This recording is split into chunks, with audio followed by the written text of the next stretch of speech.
Hi friends, good morning. बताना चाहूँगी कि मैं मेरी ही पुस्तक को एक बार फिर से एनालाइज कर रही हूँ। काफ़ी मित्रों के मैसेज हैं कि मैम इस पुस्तक को जितना जल्दी हो सके आप एप्लीकेशन पे अपलोड कर दीजिए पूरी व्याख्या सहित।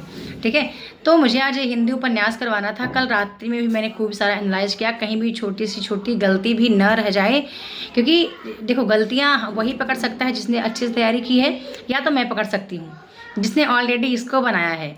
ठीक है, तो फिर मैं जब जितना प्रश्न मैं एनालाइज कर चुकी हूँ अभी तक, इसके पहले मैंने तैयारी जितना भी करवाया वगैरह वगैरह वो तो चलो साइड रखते हैं, बट आज के दौर पे जितना मैं एनालाइज कर रही हूँ मैं यही देख रही हूँ कि जो आपके सिलेबस में लगे हुए रचनाकार हैं, जैसे कि इकाई 6 में जितने उपन्यासकार हैं, इकाई 7 में जितने कहानीकार हैं, आपको उन्हीं की रचनाएं, उन्हीं की सभी रचनाएं आपको आनी चाहिए। जितने उपन्यासकार हैं उन एक उपन्यास ही नहीं कि प्रेमचंद का आपने गोदान देखा बाकी छोड़ दिया, ऐसा नहीं कि अमृतलाल नागर का आपने मानस का हंस देखा बाकी का छोड़ दिया, बट उनके सारे उपन्यास आपको करने पड़ेंगे। यानी कि प्रकाशन वर्ष उपन्यास का नाम आपको पता होना चाहिए। तो ये चीज़ें ना बहुत रिपीट हो रही हैं, और सबसे ज़्यादा रिपीट होता है कि आप प्रारंभिक उपन्यास, जैसे कि शुरू के जो उपन्यास लिखे गए हैं, जब उपन्यास का आरंभ होता है, ठीक है, हिंदी उपन्यास का उद्भव और विकास, ठीक है, हिंदी कहानी का उद्भव और विकास, तो प्रारंभिक कहानियाँ, प्रारंभिक गद्य रचनाएँ, ये भी बहुत मायने रख रही हैं, ये भी बहुत ज़्यादा रिपीट होती हैं। ठीक है, अब बात करूँ मैं, जितने कहानीकार लगे हुए हैं, जितने नाटककार हैं, जितने निबंधकार हैं, अन्य गद्य विधाएँ यानी इकाई 10 में जो रचनाकार लगे हैं, जो इकाई 5 में रचनाकार लगे हैं, उनकी प्रत्येक रचनाएँ आपको आनी चाहिए। ठीक है, जो आप लोग परेशान होते हैं ना कि कहाँ से पढ़े, कितना पढ़े, बहुत पढ़ना पड़ता है, नहीं, एनटीए ऑलरेडी सिलेबस के अंदर से ही प्रश्न बनाता है। बस हम क्या सोचते हैं कि हमको लगता है कि हमने कहानी वगैरह पढ़ ली, जो मूल टेक्स्ट हमने पढ़ लिया, बस हो गया। उन्हीं की अन्य रचनाएं भी आपको देखना है। तो ये चीज़ें मुझे बहुत ज़्यादा देखने को मिल रही हैं। ठीक है, भले मैं देख रही हूँ कि अमृतलाल नागर की रचना कई बार आ रही है, यानी कि मानस का हंस तो है ही, उससे तो पूछ ही रहा है पात्र विषय वस्तु वगैरह, लेकिन जो उनके अन्य उपन्यास हैं, श्रीलाल शुक्ल का राग दरबारी तो उपन्यास हमारे पाठ्यक्रम में लगा ही है, लेकिन उनकी अन्य रचनाएं भी पूछ रहा है। ठीक है, धरती धन अपना के बारे में तो पूछ ही रहा है, बट उनकी जो अन्य रचनाएं हैं वो भी पूछ रहा है। ठीक है, तो ये चीज़ें बहुत मायने रख रही हैं। ऐसे ही श्रीलाल शुक्ल के बारे में परीक्षा गुरु तो है ही इम्पॉर्टेंट, लेकिन उसके बाद जो उन्होंने रचनाएं लिखी हैं वो भी आपको पढ़ के रखना है। अभी समय है, आज मेरी एक वीडियो आएगी कि 6 महीने की तैयारी को 2 महीने में कैसे कवर करें, या 2 महीने जहां आपको टाइम देना है वहां 30 दिन में तैयारी को कैसे कंप्लीट करना है। ये वीडियो आपको मिल जाएगी, जल्दी मिल जाएगी। इस वीडियो को आप ज़रूर देखना, क्योंकि यहाँ पे चीज़ें मैं वही बताऊँगी जो पेपर के लिए इंपॉर्टेंट है। यानी कि अब आपके पास केवल 30 दिन बचा हुआ है, और आपने अभी तक जो भी पढ़ा सो पढ़ा, ठीक है, बट अब आपको क्या पढ़ना चाहिए, क्या चीज़ें हैं जो आपको करना है। ऐसा नहीं कि कहते हैं ना, जब कोई बहुत भूखा होता है तो दोनों हाथ से खाना लगता है, एक हाथ से खाना खा रहा है, एक हाथ से पानी पी रहा है, तो वैसा नहीं करना है। आपको उतना ही काम करना है जितने में आपका एग्जाम निकल जाए। टारगेट एग्जाम क्वालिफाई करने का होना चाहिए, ना तो नॉलेज गेन करना है इस टाइम पे कि हम सब पढ़ लें, ना तो ये कि हम सारा मूल टेक्स्ट हम ही सब पढ़ लें। ठीक है, हम ये कहें कि हमने सारा सिलेबस कंप्लीट कर तो लिया था पर हमारा एग्जाम नहीं निकला, ना ये इशू दे कि हमने तो बहुत पढ़ा, हम तो दिन भर पढ़ते थे, हम रात भर पढ़ते थे, हम 10-10 घंटे पढ़े, हम 12-12 घंटे पढ़े। 10 घंटे 12 घंटे ये पढ़ना मायने नहीं रखता है। इस टाइम पे सबसे इम्पॉर्टेंट है कि जो आप पढ़ रहे हो क्या वो पेपर के अकॉर्डिंग सही है, ये चीज़ बहुत मायने रखता है।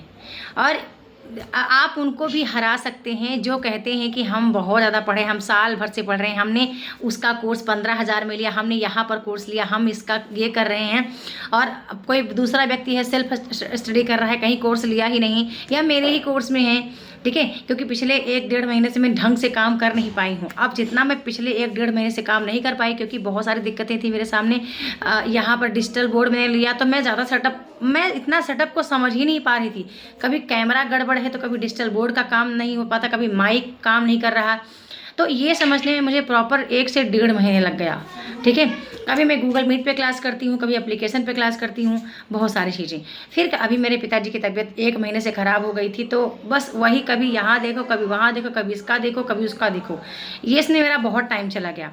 और आपने धैर्य रखा, पेशेंस रखा, तो उसके लिए मैं धन्यवाद भी बोलना चाहूँगी। बट अभी आज की वीडियो आप ज़रूर देखना कि अगले 6 महीने जो आपने नहीं पढ़ा उसको 30 दिन में कैसे कवर करना है, या अगले 2 महीने जो आप नहीं कर पाए उसको 30 दिन में आप कैसे कवर करोगे।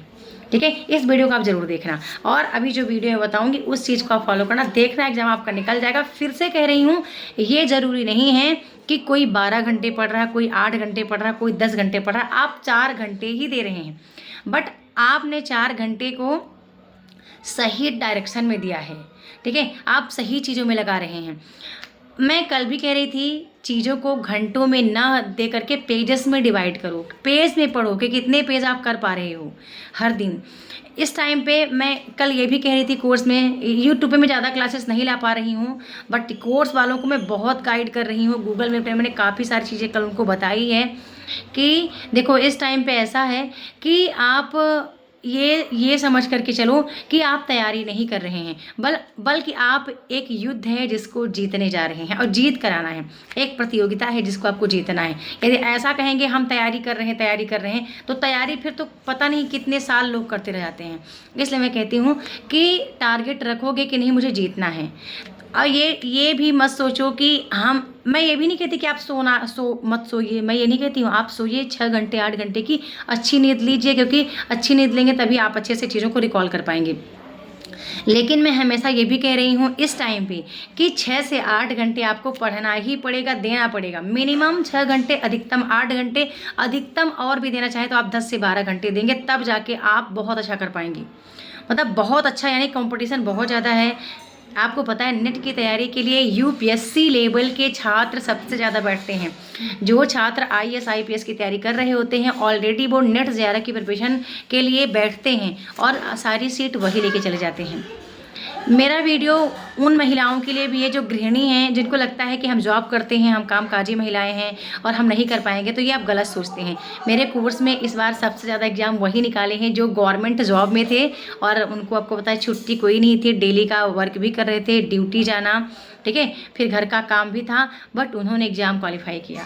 तो मैं यही कहना चाहूँगी कि उन रचनाओं पर सबसे ज़्यादा फोकस करिए जो हमारे पाठ्यक्रम में रचनाकार लगे हैं, उन्हीं के उपन्यास, उन्हीं की कहानी, उन्हीं का निबंध, उन्हीं के नाटक, उन्हीं के अन्य गतिविधियाँ, चाहे वो जीवनी हो, संस्मरण हो, रेखा चित्र हो, रिपोर्ट तार्ज हो, डायरी विधा हो, उनको कौन से पुरस्कार मिले हैं, कौन सी उनकी पहली कहानी है, कौन सी आखिरी कहानी है, कौन सा पहला उपन्यास है, कौन सा आखिरी उपन्यास है, ये बेसिक है। और आपके पेपर में देखो 70% बेसिक ही आता है। नेट के पेपर में 70% बेसिक प्रश्न आता है, बस इतना है। मूल किताबों की यदि आप बात करोगे कि क्या मूल किताबें आप बहुत पढ़ेंगे तभी होगा, लेकिन हाँ 3 चीज़ों का आपको पढ़ना पड़ेगा। इकाई 8 नाटक मूल किताब 1 से 2 बार मिनिमम, 3 से 4 बार अधिकतम। अब तक मैंने कम से 6 से 7 बार मैंने पुस्तकें ऑलरेडी पढ़ी हुई हैं, सभी पुस्तकें मैंने पढ़ी हुई हैं। ठीक है, कहानी को कम से कम मिनिमम आप 3 बार, अधिकतम 4 से 5 बार आप पढ़ेंगे, तब पॉइंट टू पॉइंट आप चीज़ों को पकड़ पाएंगे। ऐसे ही निबंध को इतना पढ़ के रखिए, भले आप उपन्यास नहीं पढ़ते हैं, चलिए कोई बात नहीं, गोदान आपने पढ़ा होगा एमए के टाइम पे, भले आप हिंदी गद्य की अन्य विधाएं इकाई 10 की रचनाएं आप नहीं पढ़ते हैं, ठीक है, कोई बात नहीं। ऐसा नहीं कि अब वहाँ मूल टेक्स्ट अब लेके बैठ जाओ। मैं अभी भी कह रही हूँ नई चीज़ें मत पढ़िए, जो आपको आता है उसको रिकॉल करिए, लेकिन सबसे ज़्यादा है कि आपकी तैयारी कितनी अच्छी है, कितने लेवल की हो चुकी है। जब तक आप प्रश्न नहीं लगाएंगे आप खुद ही नहीं पकड़ पाएंगे, और यही गलती आप परीक्षा में जाके करते हैं। प्रश्न सबसे ज़्यादा हमारे माइंड को मजबूत करता है, ये चीज़ मैंने खुद के साथ देखा था। अन्यथा 7 टाइम नेट निकालना इतना भी आसान नहीं है, ठीक है। कंटिन्यू 7 बार नेट क्वालिफाई करना इतना आसान नहीं था मेरे लिए, उसको मैंने कंटिन्यू किया। जेआरएफ मेरा कम नंबरों से रुक रहा था, लेकिन तभी मेरे को पीएचडी करना है, मैं पीएचडी के लिए इनरोल हो रही हूँ। और हो सकता है चलो जेआरएफ न मिलने का मतलब है कि मुझे और भी हार्ड वर्क करके कुछ अच्छा करना है, ठीक है। अभी हाल ही में मैं कोई कॉलेज ज्वाइन नहीं कर रही हूँ, जानबूझ के नहीं कर रही हूँ। जब तक मेरा पीएचडी नहीं हो रहा था, अच्छे से करना है पीएचडी मुझे, ऐसे नहीं कि बस ऊपर से कर लिया, डिग्री मेरे को मिल गई, डॉक्टरेट की उपाधि मुझे मिल गई, नहीं। मुझे कुछ करके, कुछ पढ़ के, मेहनत करके ही पीएचडी करना है, ठीक है। इसलिए मैंने 5 साल वेट किया, कि जब मैं करूँगी तो मैं अच्छे से करूँगी, ऐसे नहीं कि डिग्री मिल गया मैंने कुछ उस पर वर्क ही नहीं किया। ठीक है, तो फाइनली कह रही हूँ कि अभी टाइम है, इम्पॉर्टेंट पढ़ना है। ऐसा नहीं कि आप 12 घंटे आपने टाइम भी दिया लेकिन पेपर के टाइम पे आप कहें कि हम तो पढ़े थे, हमारा भाग्य ही फूटा है। ठीक है, ये नहीं कहना है कि हमारे भाग्य में नहीं है, हमारी किस्मत में नहीं है, इस तरह से नहीं होता।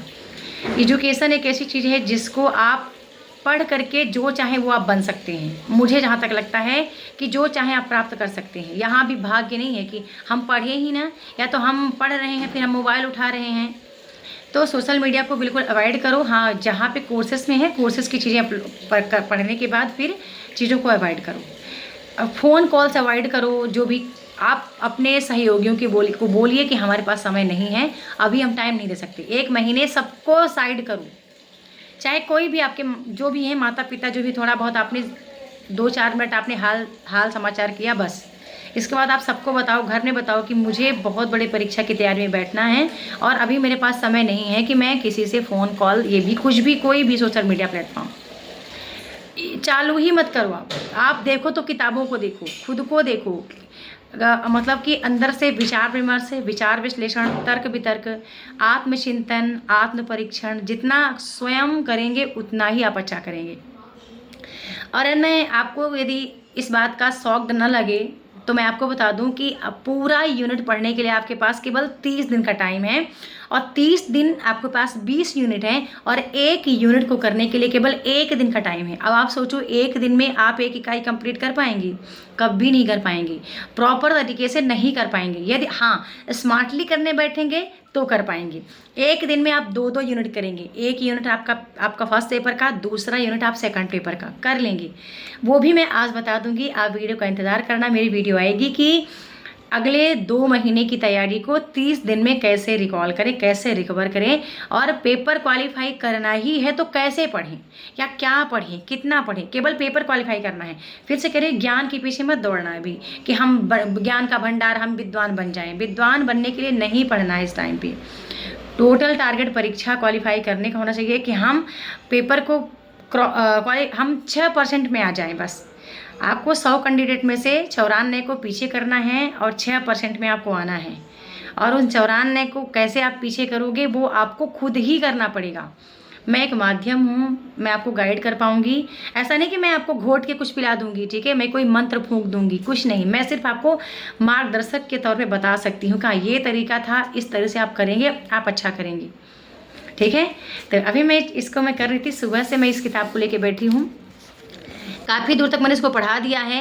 यदि एनटीए के प्रश्न के अलावा मेरे बनाए प्रश्न पढ़ोगे तो वो पूरा किताब के अंदर का प्रश्न है।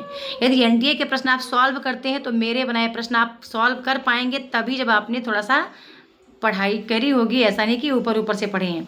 ठीक है, तो सबसे पहले एनटीए के बनाए प्रश्न सॉल्व करवाती हूँ। लास्ट में पेपर के बहुत निकट जब हम रहेंगे तो मैं इन चीज़ों को साझा करूँगी आपसे। ठीक है, बट अभी मैंने पुस्तकें दी हैं, पीडीएफ मैंने नहीं दिया किसी को दोस्तों, क्योंकि इसमें बहुत मेहनत लगती है और जब पीडीएफ मैं दे देती हूँ तो इसका कहीं ना कहीं गलत उपयोग होता है। इसलिए मैंने सबको हार्ड कॉपी दिया। हार्ड कॉपी देने के बाद मैंने उनको लाइव फ्री पढ़ा रही हूँ। मैंने कहा कि फ्री में आप एप्लीकेशन पे आके लाइव क्लास देखो, पढ़ो।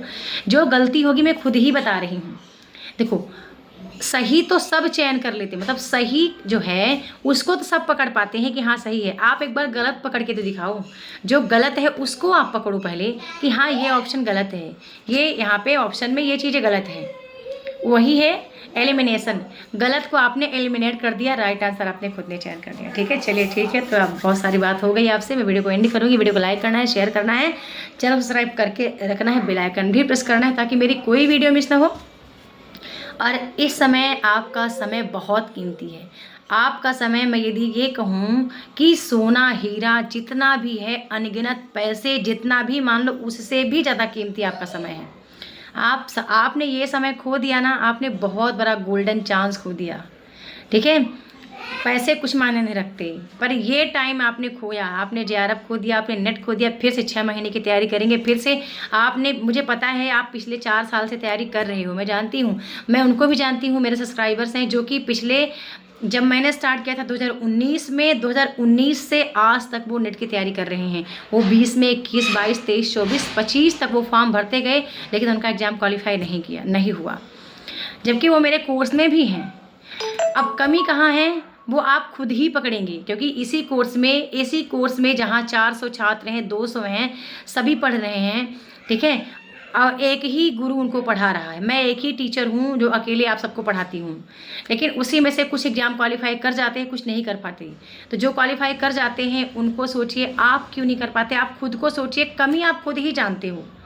देखो, जब कोई व्यक्ति फेल होता है उसको कमी महसूस होती है, वो जानता है कि हम फेल क्यों हो रहे हैं, लेकिन तब भी वो रोना धोना रहता है। मेरे को पता होता था कि जेआरएफ मेरा क्यों क्वालिफाई नहीं होता था, क्योंकि मैं फर्स्ट पेपर के लिए टाइम नहीं देती थी। ये बात मैं बार बार कह रही थी, मुझे खुद पता था कि मैं प्रथम पेपर को नहीं देती थी टाइम। तो आपको इस समय पे दोनों पेपर साथ में लेके चलना है, मेरी तरह नहीं कि जब 10 दिन बचेगा, 8 दिन बचेगा तो मैं फर्स्ट पेपर को देख लूँगी, ऐसा नहीं करना है। गलती मत करिए, नहीं तो पछताएंगे, जब रिजल्ट आएगा पछताएंगे। आपके ही सहपाठी सहमित्र आगे निकल जाएंगे, आप पीछे रह जाओगे। आपको पता है सबसे बड़ा रूल है पीएचडी को लेकर के, पीएचडी में नेट 1 साल तक ही वैलिड है। यदि आपने ये कर लिया तो पूरा 1 साल कहीं ना कहीं पीएचडी के लिए आएगा, आप अप्लाई कर देंगे। ये एग्ज़ाम नहीं निकला, केवल पीएचडी का टारगेट मत लेके चलिए, नेट का टारगेट लेके चलिए, जेआरएफ का चलिए। नेट जेआरएफ रहेगा तो पीएचडी ऑलरेडी आपको मिल जाएगा, ठीक है। चलिए वीडियो को एंड करती हूँ। आई होप कि आपको मेरी बात समझ में आई होगी।